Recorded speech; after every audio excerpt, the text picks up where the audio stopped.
now get immediately to our next session. So with the question of how does this add up?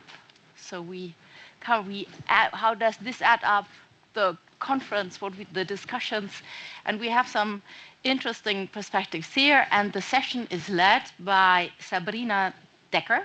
She's Climate Action Coordinator at Dublin City Council and author of the work Cities Leading Climate Action. So, Sabrine, over to you. All right, thank you, Petra.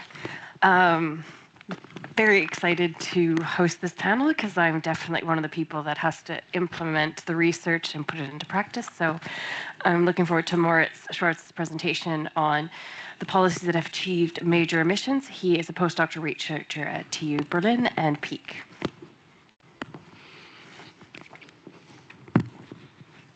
Yeah, good late morning to everyone. I'm ahead of the first coffee break, which is a bit of a challenge, but we'll try to get through it as well as we can. So as Sabrine has mentioned, I'm a postdoc at TU Berlin and PIC, but lots of people have been involved in this particular project that I'm allowed to present quickly. I do also have a small policy role at the Austrian government, but obviously I'm speaking in a researcher's role here. Does this work? To just... Yeah, there we go. So excellent. So the big question: how can we bring all of this together? It's a big question that is very difficult to answer. But I'm going to present to you a small piece of research that we've published this summer in Science that tries to get at this question a little bit from an empirical perspective. So to say, let's look at the data and let's look at the last 20 to 25 years to really figure out what has worked. Obviously, lots of people on this paper, the most credit goes to the two lead authors, Annika Stechemes and Nico Koch, but there have been people involved from the University of Oxford, from Berlin, from Victoria, etc. So how did we try to motivate this particular piece of research? Well, the first point here is that it's a good news story. We've implemented more and more policies over the last 20 to 25 years that really try to dig into this fantastic challenge of the 21st century to deal with climate change. The nice thing here is that we can see that in every single major emission sector that we can think of, buildings, electricity, industry, and transport, we've seen that more and more policies are being implemented across the planet, both in developing countries, but also in developed countries. Now, of course, the question for us is, have any of these actually worked, or have these actually made a difference? So we see a massive proliferation of these types of climate policies, but really, we know that we're not on track to the targets that we want to reach. So now it's a relevant question to ask what has really worked and where should we put our focus into the future. I'd like to divert your attention quickly to the bottom half of that screen to just give you, it's a lot of information in this graph, but just to give you a sense that for the first time we have a new type of database, which I'll talk about in a second, that really gives us a lot of information about which types of policies were implemented, whether they might be regulations in the air pollution sector, or they might be carbon taxes, emission fuel standards, etc. And the motivation for all of this is what we call the policy valuation gap. There is neither a consensus in science nor in policy about which types of policies, or also which types of combinations of policies, actually lead to the most meaningful emission reductions. Partly this is caused by the fact that most empirical research, if we actually do empirical research, so look at the past performance of policies, they focus on a number of very small headline policies, the ones that are big in sort of, an election proposal, or the ones that garner the most attention. But that means a lot of other policies are never evaluated, or only in very few studies. And actually, if we look at policy research, most of the policy evaluation is happening ex ante. So it's happening before we implement a policy, but we never actually look at, or rarely look at, whether something has worked or not. The last point here that we think contributes to this policy evaluation gap is that a lot of focus has been on singular policies. But actually, if you look at most policymaking, especially in the European Union, but also in other governments, we hardly ever implement a single policy in isolation, but often think about big, big policy packages and mixes of different instruments that do kind of differ to how, well, especially also the economics discipline has theorized about which types of instruments to use. Now, what have we done in this study? Well, we believe that we've done the first global systematic ex post evaluation of policies and policies combinations that have led to large emission reductions. It's important to emphasize this aspect of large emission reductions. In everything that I will say now, we're never saying that something hasn't worked, but we're trying to bring the focus onto these types of policies and these types of policy combinations that have led to large, major emission reductions. They translate to roughly about policies that have managed to reduce emissions by around at least 5 to 7%. What did we do? Well, we used information and we used techniques from the time series literature, but also from the causal inference literature to create this causal impact assessment of policies in a reproducible statistical framework. What we've done is we've taken a novel database of climate policies that combined to create about 1,500 policies around the world in both developing and developing countries, so including places like China, Russia, India, Brazil, and have analyzed those over the last 25 years and have tried to evaluate these policies without a priori thinking about, well, I think that's going to work or I think that's going to work. So how do we do this? Well, first of all, we essentially took emissions data from those 4 sectors, divided them up into developing countries and developed countries to reflect that they're on different paths and with different aspects, and then used some statistical model selection variables that these days we call machine learning to try to find out at which times a predicted path of CO2 emissions has deviated from what we would have expected. So essentially we form an expectation of what CO2 emissions would be like in a certain country based on their population, based on their economic performance. And then we look at the points in time at when our expectations start to become wrong. So when our expectations based on some fundamental aspects don't work anymore.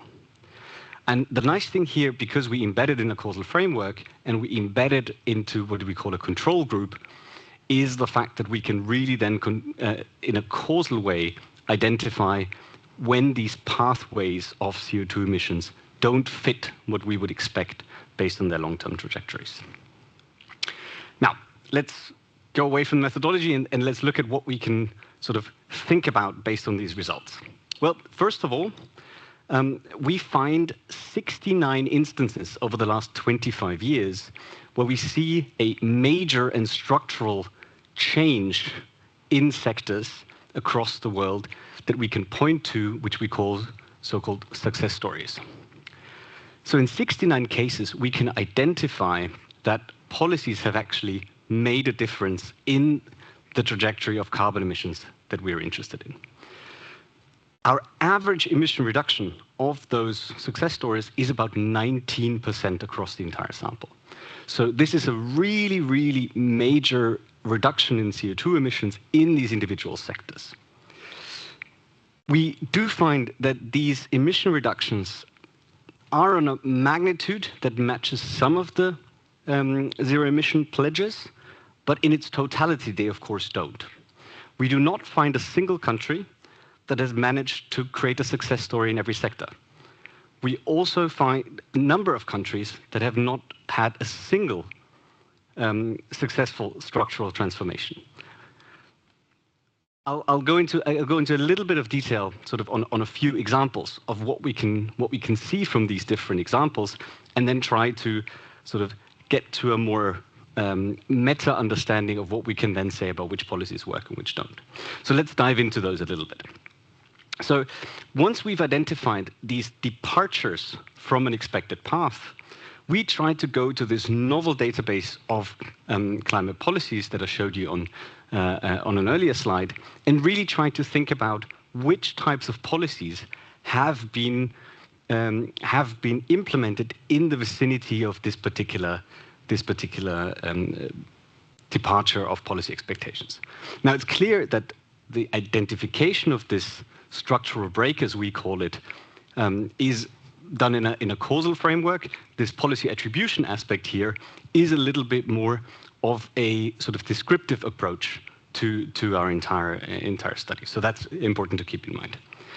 Now, let's look at some examples and the headline results. So what do we find in this study overall? Well, we identify policy interventions with a total emission reductions of about 0.6 to 1.8 gigatons of carbon.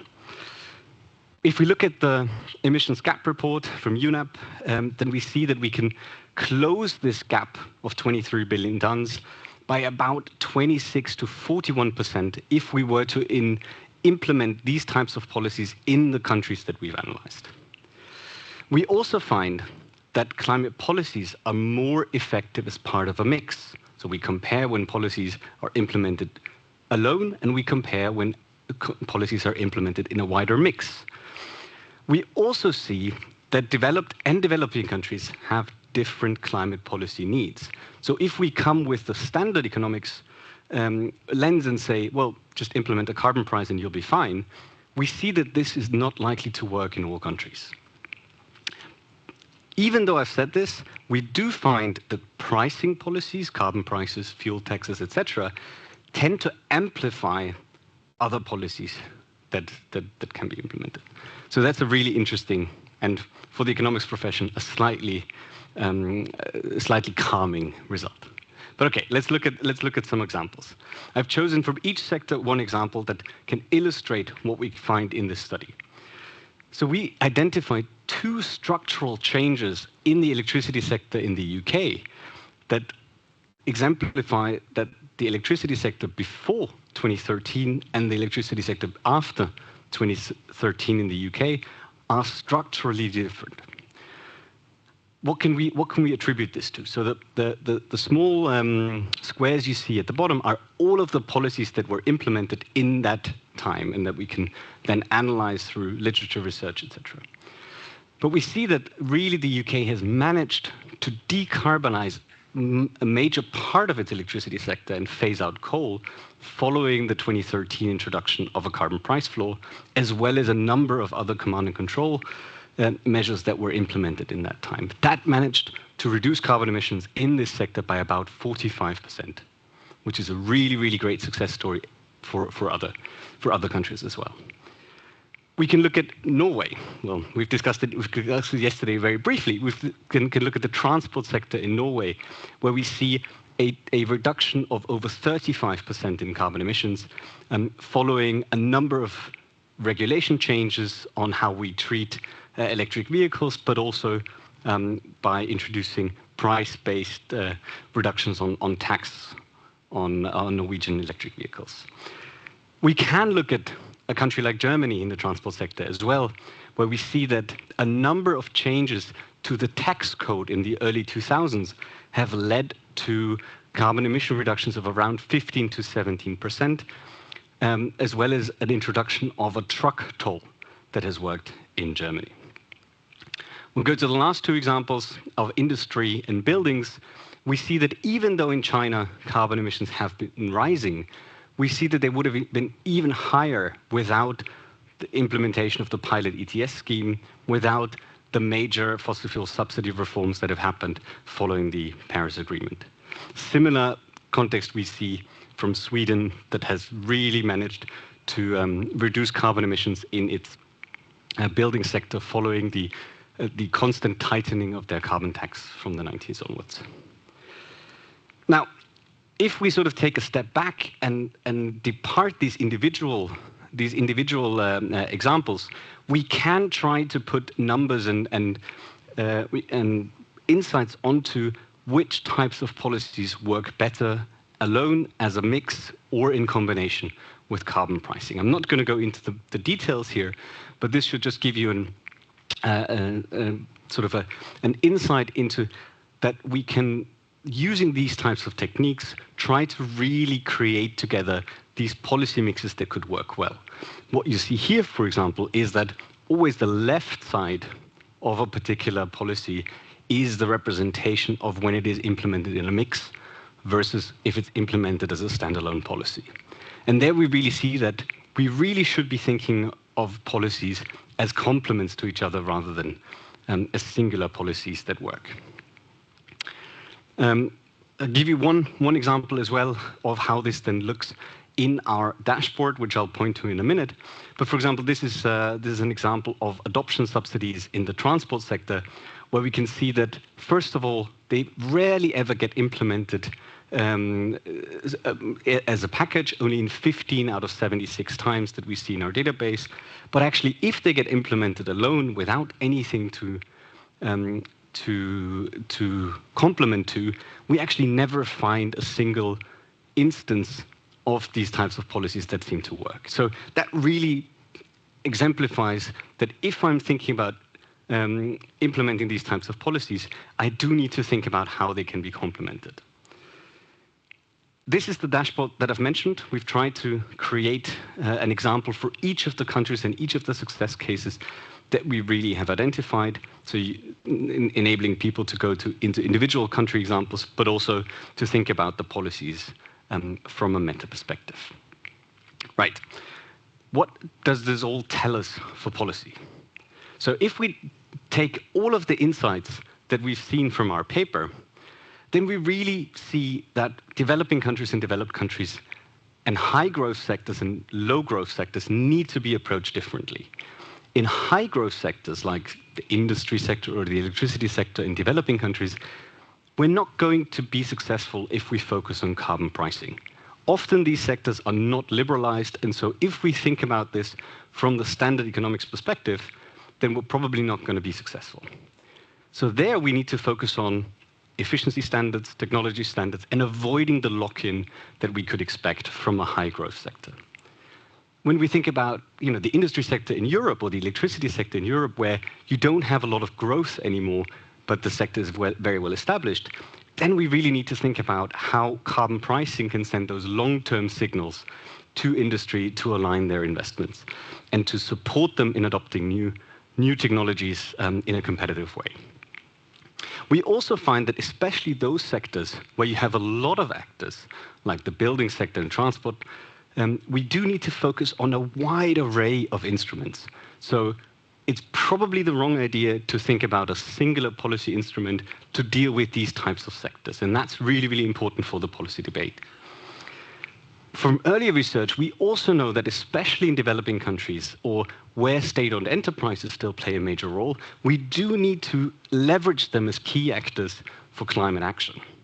And the last point that isn't in our study, but that I always feel important to mention is that if we forget what the social dimension of these types of climate policies is, so if we just say, well, we're just going to raise the price and not worry about what's going to happen, then I think we're going to that's going to lead to a lack of ambition in the policies in the first place. And I think that's one of the challenges that climate economics needs to look at in the next few years, to really integrate the social dimension and the question of social consequences for policies into their thinking.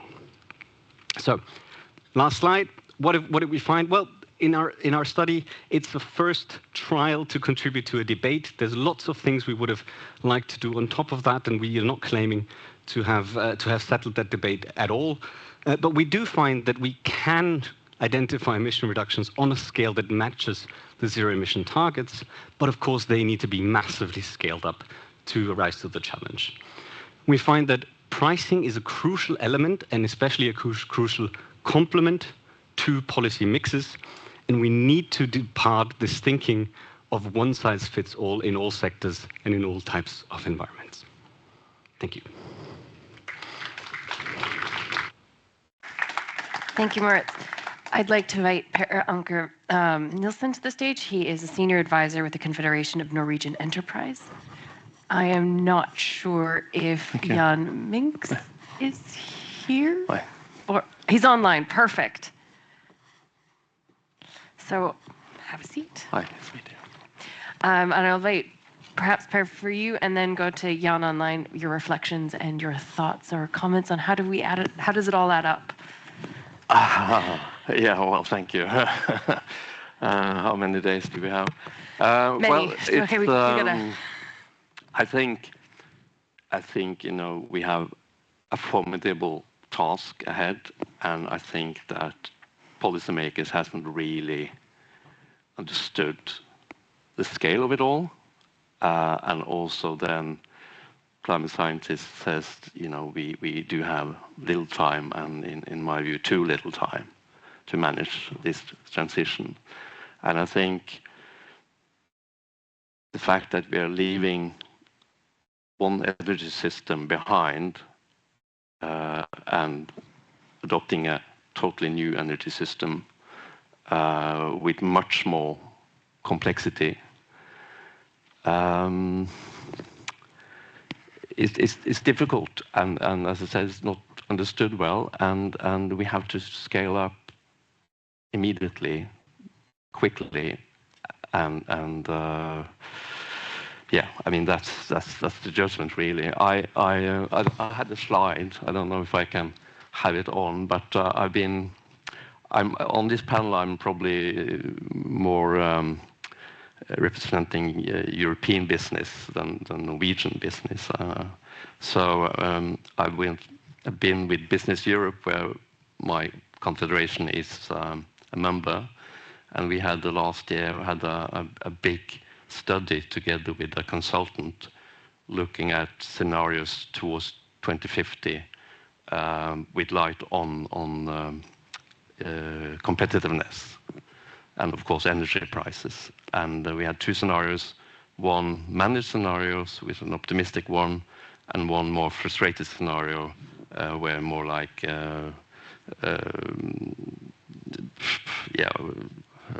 what do you call it, business as usual.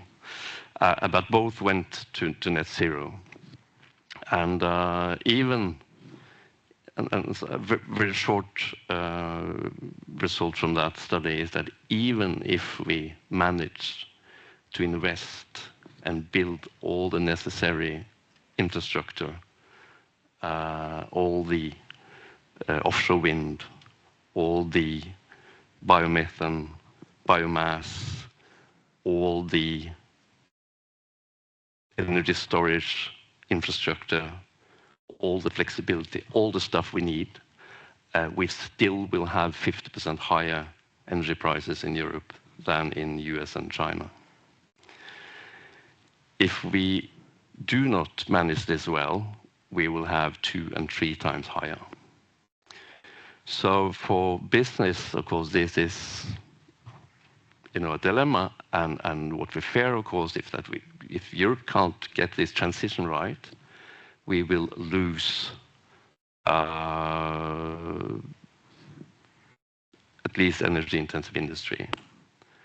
They will, carbon leakage, investment leakage, and they will go elsewhere. So instead we will import this CO2 in the products and services rather than having control with them here. So it's a balance.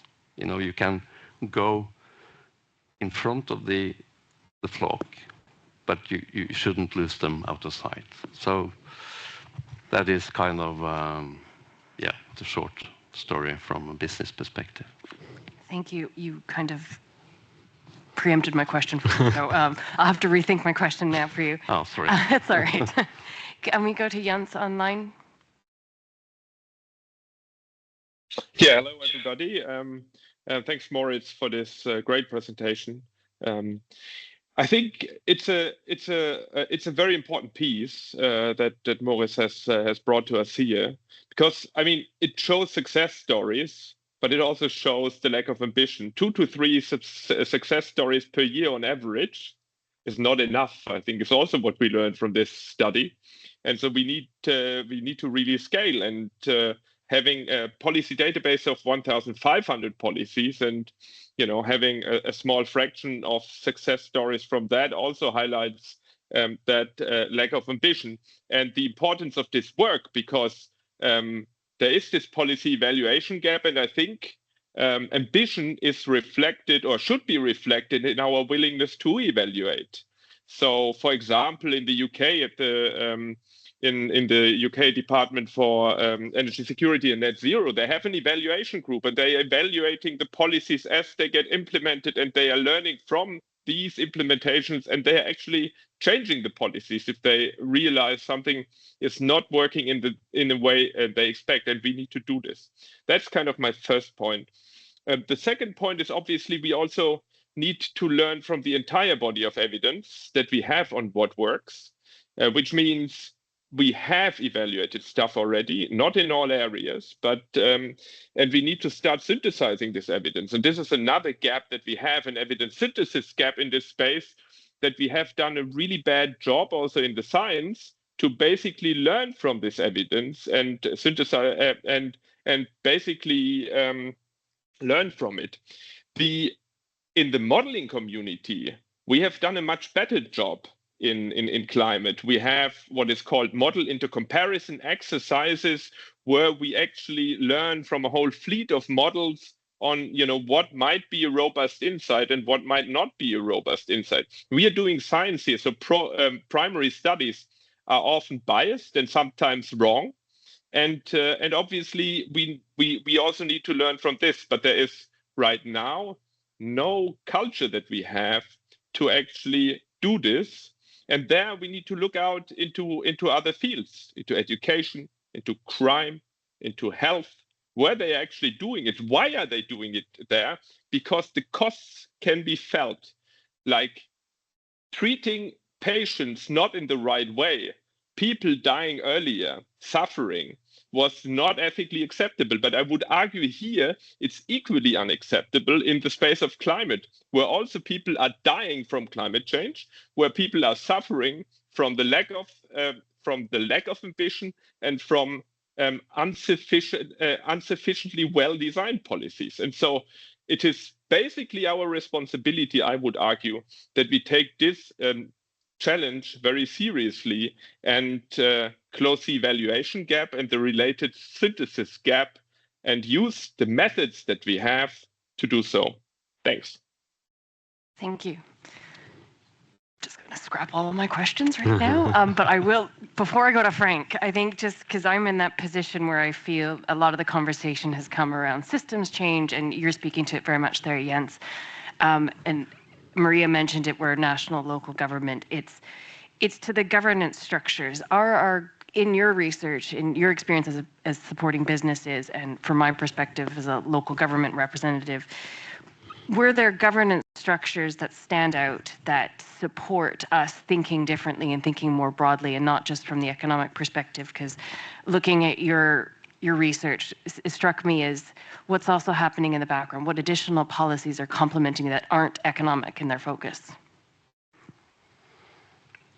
I mean, governance structures is always the most challenging, right? Putting in place a solid governance foundation means that a lot of things that come later are going to be easier. So, having a policy team as in the UK, policy evaluation team, having a governance framework as we do in the European Union, these things then tend to focus attention. So that's obviously one of the most important aspects. So the fundamental question I think that policymakers always have is, do I invest my political capital into creating the right policy governance framework, or do I invest it into actually implementing individual policies that might have an individual effect?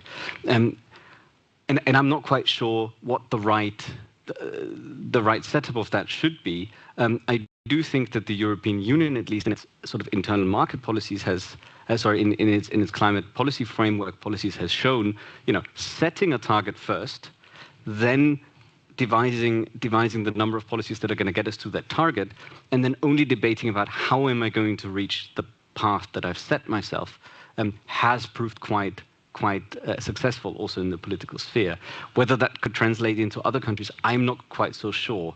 Figuring out that governance aspect is really, really challenging. But I think it's clear that research has a very, very vital role to play in that, because there is a number of questions.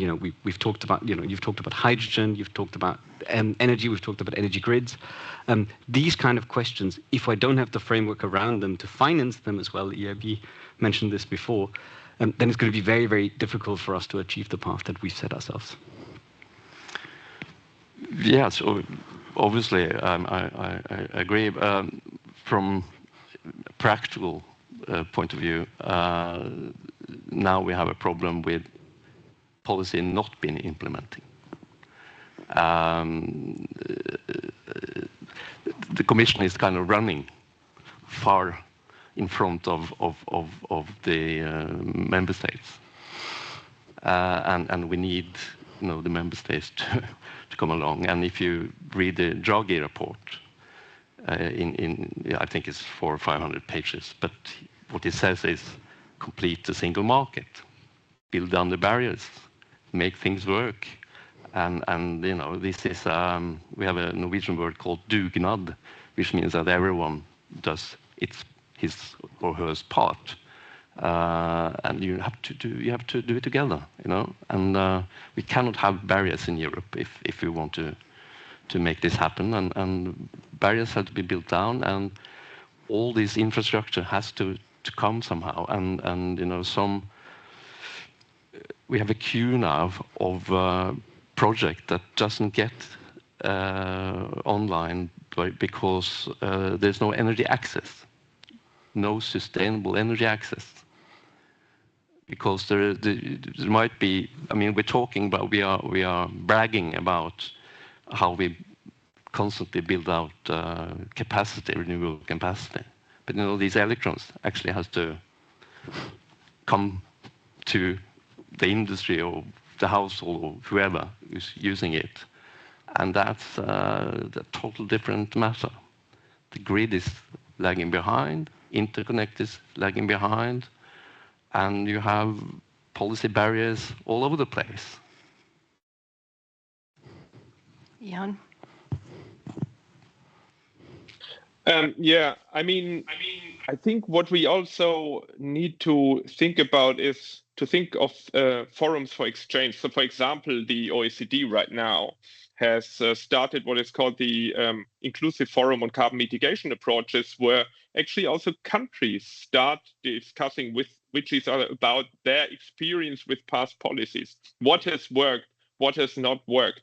I think this is, from my perspective, really, really important. But at the same time, from a research perspective, we also need to make sure that we are resourcing the research in a way that also evaluations are actually supported. Because right now, I think we have a heavy bias towards modeling. I'm not arguing that the science around exploring alternative futures, there should be big spending cuts. But what I'm saying is that we also need to, in the same way, systematically encourage scholars to provide the science that we need to understand the what works agenda.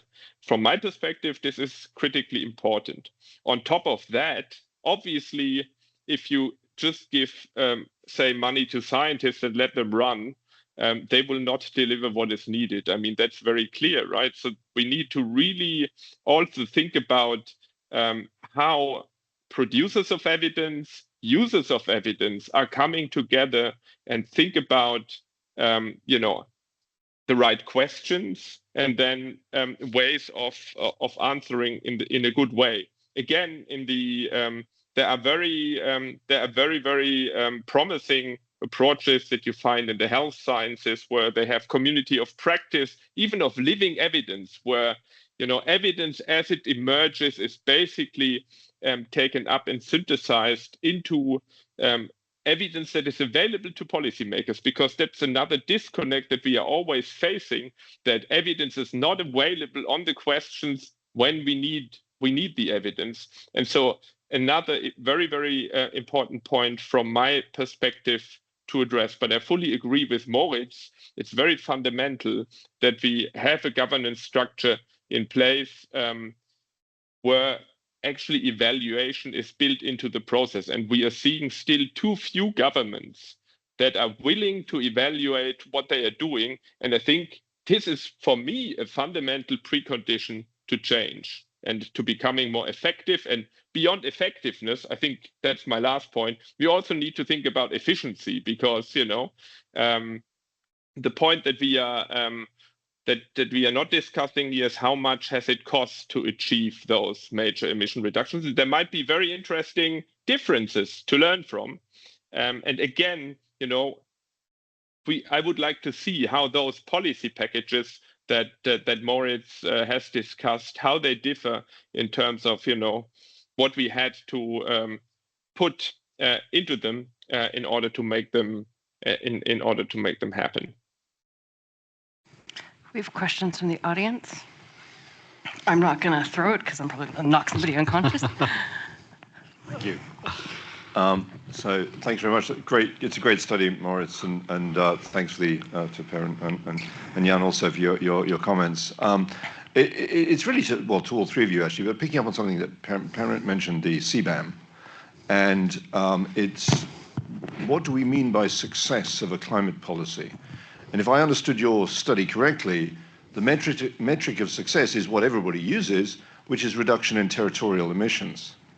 But if we fixate too closely on that as the metric of success in European climate policy, you can imagine a policy success which consists of a climate neutral Europe behind a massive sort of climate neutral fortress Europe behind a massive CBAM to keep out all those dirty goods from the rest of the world, but is quietly cooking under the influence of the rest of the world's emissions. And that would be a policy success, but it wouldn't be very pleasant. So how do we address this problem of making sure that you know, the consequence of these policies are actual reductions in global emissions, rather than simply, well, you know, I'm making the same point again. So I'm really sort of interested. I don't know the answer to this, but I'm just interested in your thoughts.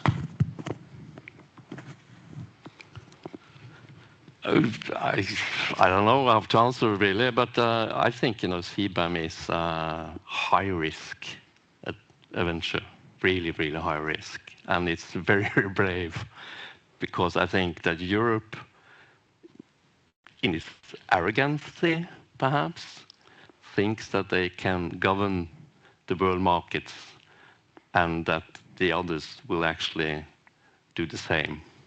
And I think, you know, if they manage it, it's fantastic. But I think there is a risk that, you know, China, Asia in general, the US will answer with a different kind of medicine. There are, I think, at present 4 different CBAM suggestions from the US. And Republicans just want to have a tax, a general tax. Doesn't matter if your product is green or not. It's just from abroad, so you're taxed. So that's their version of CBAM, which of course is something completely different. So, you know, the European, I think we just regulate too much. It's too intricate. We want to do too many things at the same time. The Chinese just subsidize stuff. The Americans just have tax incentives, and they don't have all these other things that you have to, you know, do to make things happen. That's why IRA is such a success when it comes to capacity on all these things we do want to have more of. But here we have, you know, in numbers probably the same as IRA in Europe, but it's a bit here, a bit there, and a bit everywhere, and it's not. It's just not. Well, you might answer this better, but this is my, you know, my perception. Well, I'll try, but I think it's difficult to. Obviously, our fundamental goal should be global emission reductions. Now we go. Yeah, perfect. I mean, if we look at the economic evidence that has been developed around the EU ETS, we do see a lot of, you know, carbon leakage, but we see fairly little carbon leakage due to climate policy. which is quite an interesting distinction. So most economic research does not suggest that the ETS has led to a massive carbon leakage, partly also because of the sort of mitigation measures that we've been trying to soften that aspect. From a more sort of taking a step back point, I do think that, you know, given how the Paris Agreement is built up, given how global geopolitical dynamics are structured around climate, if you don't show that carbon emissions can be reduced domestically, you will not have any takers internationally. I think in each UNFCCC negotiations, it's very clear that, you know, developed countries need to take the lead, both in emission reductions and finance and all of other aspects. So if we look at the ETS, introduced 2005, 2004, 2005, now proliferated to pilot ETS schemes in China, to ETSs in Korea and other places. So really these aspects, I think, are, again, a success story that we can look towards to see these types of policies can work, they can lower emissions, and in the end, the logic of the Paris Agreement is, at the end of the day, we're going to compare who's where, and there will be some sort of reputational damage to not hitting your climate target. That's the theory of change behind it. Whether that's going to get us to 1.5, I quite doubt it, but I'm convinced that it's going to work in the sense that we would have been worse off otherwise. But yes, fundamentally, CBAM itself is not reducing a lot of emissions. The logic behind CBAM was always to say, if I introduce this, I think other countries will follow. The UK is thinking about a CBAM, the US you've discussed, and potentially it can be an additional incentives for other countries, for exporters to Europe to also think about, you know, mitigation policies that can be introduced. So breaking it down to the individual action, I fully agree with you. Taking a step back and looking at the sort of messaging and narrative that Europe tries to put out in terms of mitigation, I think it's a little bit more of a complex picture. Jan? I think there's a further interesting question about, of a more general nature, about how to measure success. And I think I would assume Moritz wouldn't claim that, you know, just looking at emissions, you know, is a good way of measuring success. Given, you know, think about the SDGs, also think about what we have to do in the transformation. I think obviously efficiency is the next one. We need to be thrifty. That's also why we need to learn what works, because we can't just spend money, tons of money on small emission reductions, for example. We need to, we have a resourcing problem, and we need that to take that very seriously, I believe, if we want to be successful. But equally, what about distributional implications? What if our, you know, great policy, you know, is really regressive and hits poor people very heavily? I think that would be very dangerous. It would be socially undesirable in our society. So that's another dimension. So what I would argue where we need to work towards are evidence ecosystems, where we have for policy a whole dimension of indicators of success, or however you name it. So we want to know about the effectiveness of a policy, efficiency. What about labor market effect, employment effect? These are all things that are relevant to policymakers and that we need to talk about. You know, and you name it, and even public perception. So there are a whole range of dimensions, and I think we need to work towards, in terms of the primary evidence and also in terms of the synthesis thereof, that we have a rigorous evidence base that goes across sectors, that goes about policy, across policy instruments, and that goes across all these output dimensions that are relevant to make smart choices. If we don't have that information, you know, we will.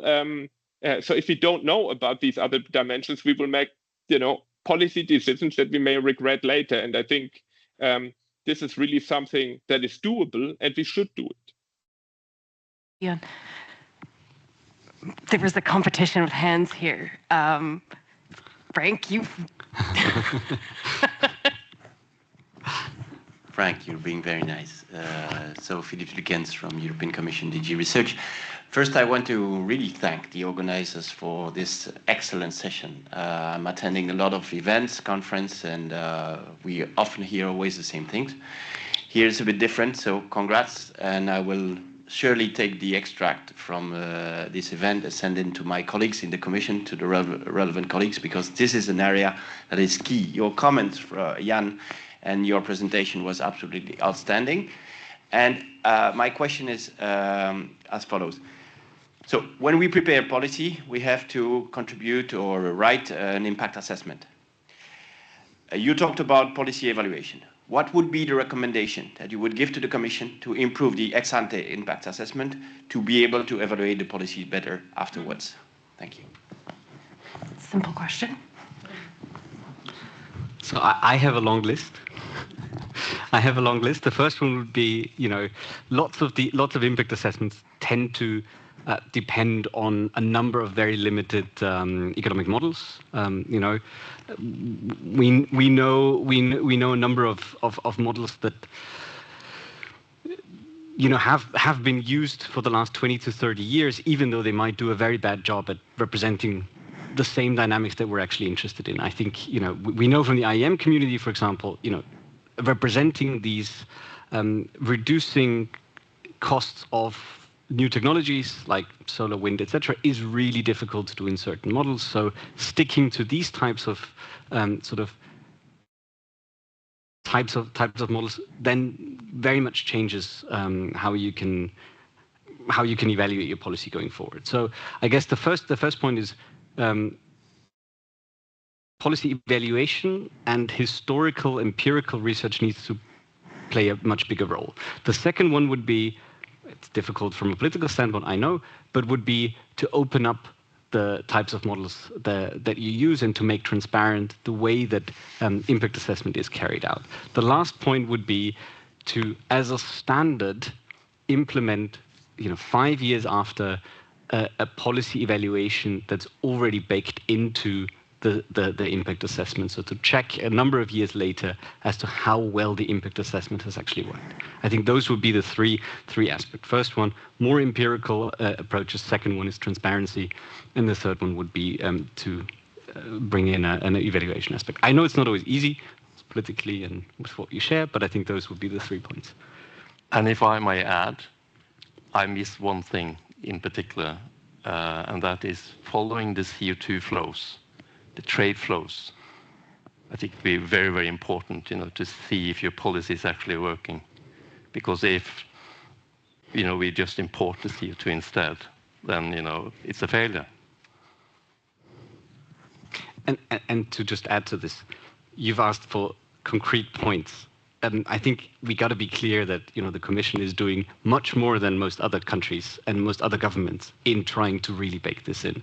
So even though there's a long wish list of things we'd like you to do, you are already doing a fantastic job when comparing other countries. So I think the whole idea of saying there's a consultation first, then you think about the assessment, then you create the proposal.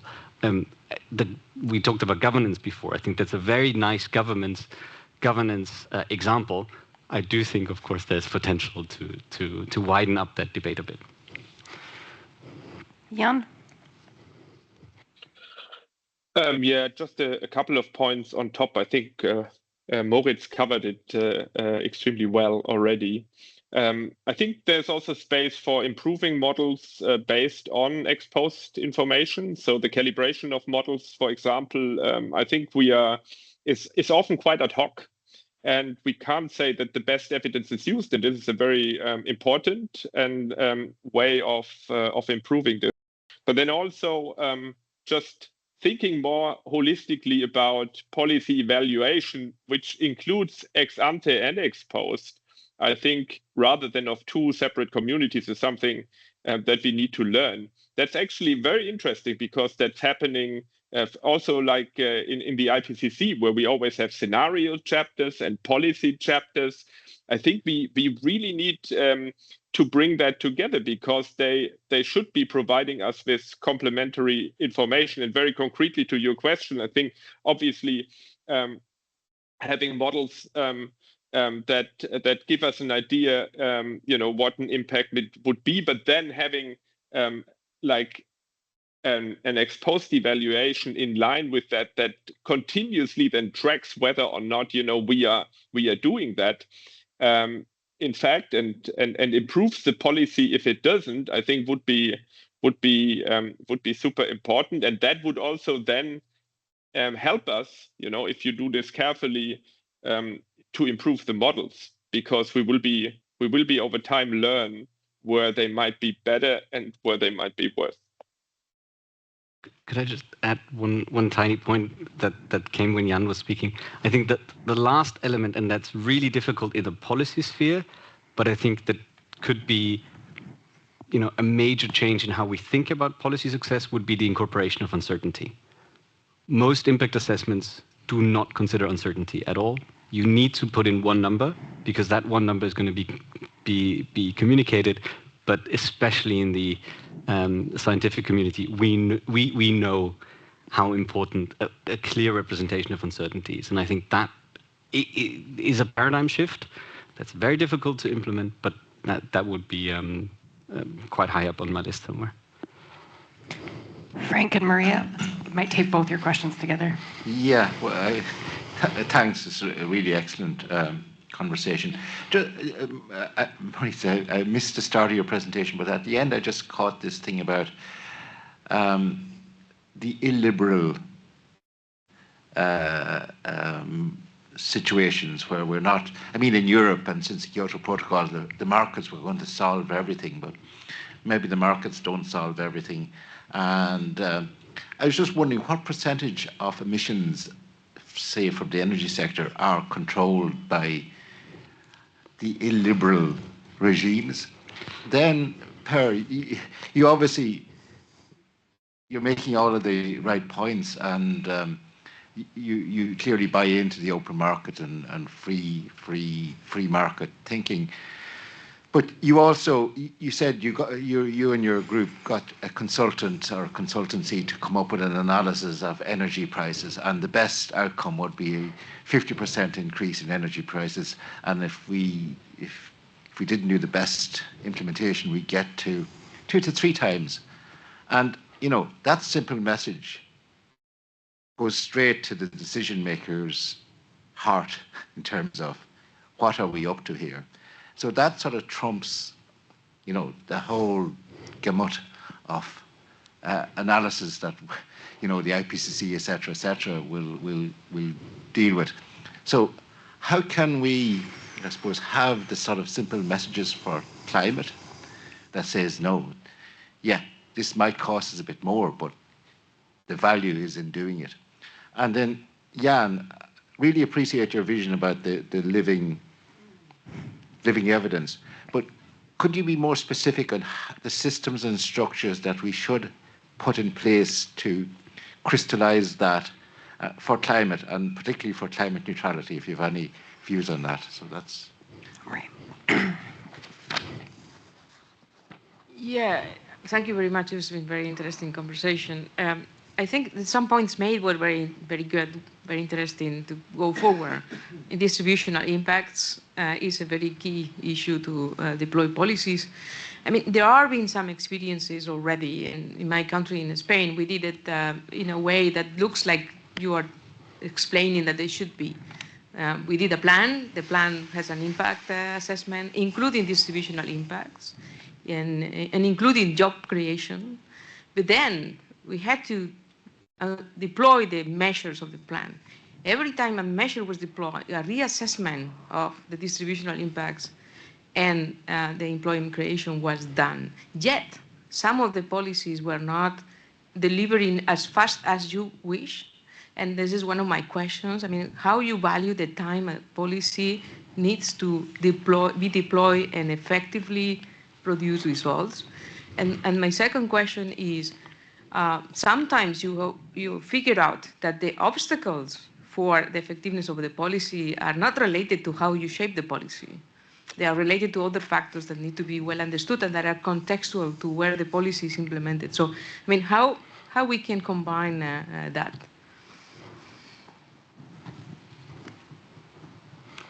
Do Do you want me to start? So just reacting to that, I mean, I'm not saying it's easy. I think having a clear understanding of what the policy is supposed to do and when it is supposed to do that is the crucial aspect. So it does sound to me like, you know, the system that you're describing is exactly what you should be doing. You should be setting yourself clear targets. You should be setting yourself clear expected effects. But of course, if they take a long time to come in, then you have to incorporate that into your element of how you evaluate it. I think about the contextual factors, I think that's exactly the point that I think we're trying to make with our piece of research, is that we need to look at more than singular policies.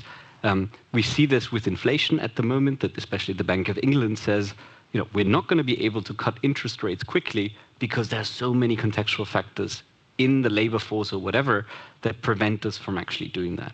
So I think looking at these systems holistically and thinking about which types of regulations might I need in order to get to that transition is crucial. I think we've talked about it already in the electricity sector today. It's not the financing that's missing. It's the grids, it's the regulations, it's the impact assessments on the ground, it's the areas that are available for that. So if I only focus on one element of that, I'm not going to be able to devise a policy that really addresses the root cause. Frank, quick point on the electricity sector. I don't have the headline percentage, but if we look at, you know, some of the largest electricity markets in the world in the developing countries. We have in South Africa, we have a near monopoly by Eskom, which is totally state-owned. We have a PLN in Indonesia, which controls about 90% of the market. We have 5 major electricity companies in China that control the market but are totally state-owned. We have similar situations with CME in Mexico, with aspects in India with NTPC. So actually, state-owned enterprises have a major role, and you know the way that they pass through prices really is very different depending on the market that you look at. Now, I think the 90s economics would have said, well, we need to liberalize all of that. I think we've passed that point, and I think now, at least from a climate perspective, it's worth having the discussion and thinking about how can we create actors of change within those sectors, and how can we leverage the support that we might give from developed countries to developing country governments to create or to use these resources to create actors of change in the climate space. Per? I'm not sure if I understood the last thing, but we have a great success in the Nordic countries with a total liberalized market, and it's been really well functioning. So I hope that Europe hasn't any intention to do it otherwise. But to your question, Frank, Europe, as an energy importer, has always had higher energy prices than US, and will always probably still. But so we're not, the 50% is not higher. But what we want to avoid is the 2 and 3 times higher prices, because that's the end of many of the businesses in Europe. So it's not, we're telling the politicians, we're trying at least to frame the message in such a way that, look, we can do this. You know, we are with you on the net zero. We think we can go there, but then you have to do this and this and this. And from my experience in my own country, back in 2008, where all businesses, and I was part of that actually, I was in the secretariat of Norwegian business, telling them, the Norwegian government, how to reach 20% cut in 2020.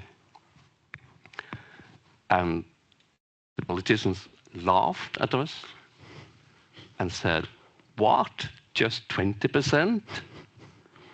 And didn't follow any of the advice we gave. And the end result was 0%. So, you know, it's something about business needs to be profitable.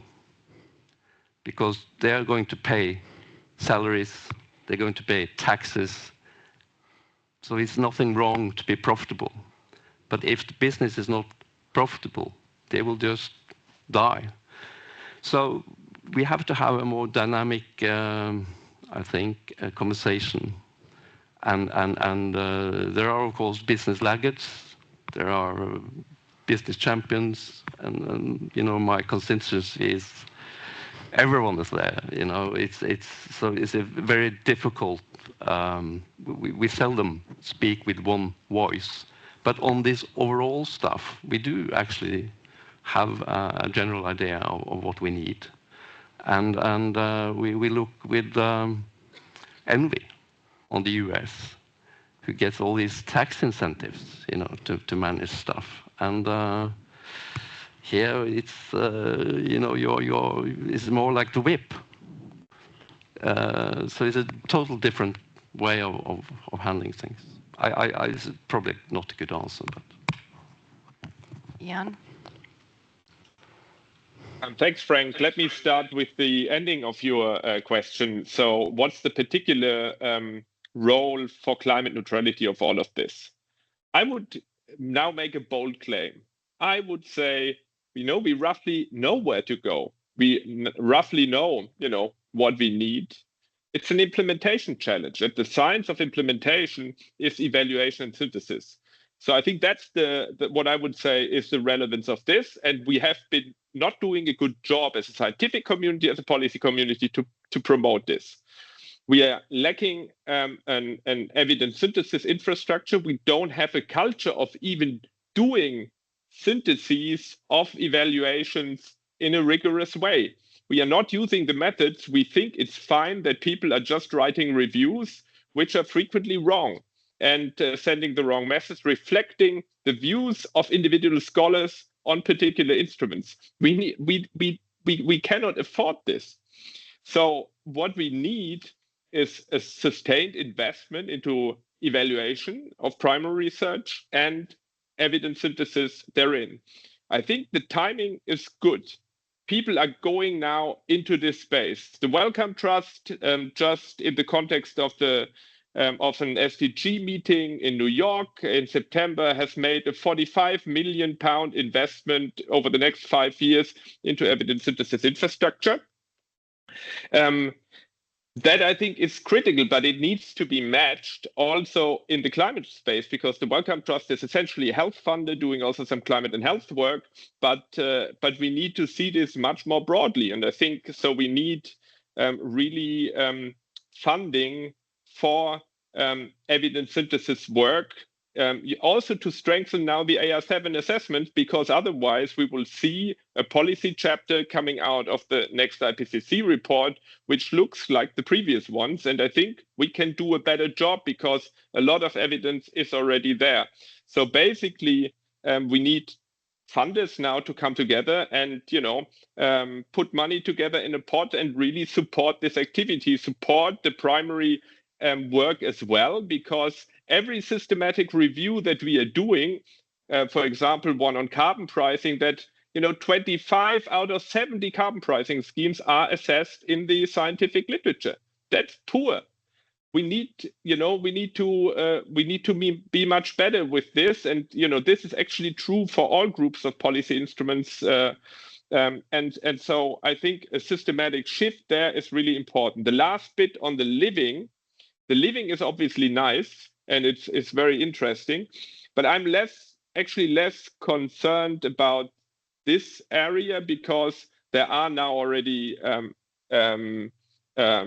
investments happening. So ourselves, we have just got an 11 million grant for developing AI methods for evidence synthesis for living evidence, to speed up evidence synthesis and allow for rigorous methodological approaches that minimize human inputs. So to be safe and responsible in our use of AI. There's currently another funding call out by the ESRC in the UK, also an 11 million pound investment into AI for evidence synthesis and living evidence. So I'm a bit less worried there, but I think we need to do the groundwork. there's tons of evidence that we've never really brought together and learned from. And I think that's a really low-hanging fruit we should be investing in, and systematically filling the gaps in primary research as well that are really widespread. Thank you. Thank you. I'm going to try to close this and summarize at the same time and leave you with a final question that's, I don't know if it'll throw you a little bit. So what I'm hearing back is, so we've added it all up and we've reached neutrality by 2050 or 2030 if you're a country hosting EU mission cities. We've managed to get continuous policy evaluation in place. So we're doing the ex ante and the ex post. You've managed to help policymakers get over their fear of criticism to do the ex post, because I think that's a key piece. Nobody likes to be told they're doing anything wrong. We're embedding a systems approach. We're looking at the distributional impacts. So we're looking at the health impacts of climate action and what we're doing. We're looking at all the other pieces. What does the average person's day look like or week look like in a climate neutral Europe? One sentence. You can blame Petra for this. Does Jan want to start, or should we do Jan, you want to end or do you want to start? You get the choice here because I've let you to last here. I think it feels good because we are finally incentivized to make the choices that we really want to make.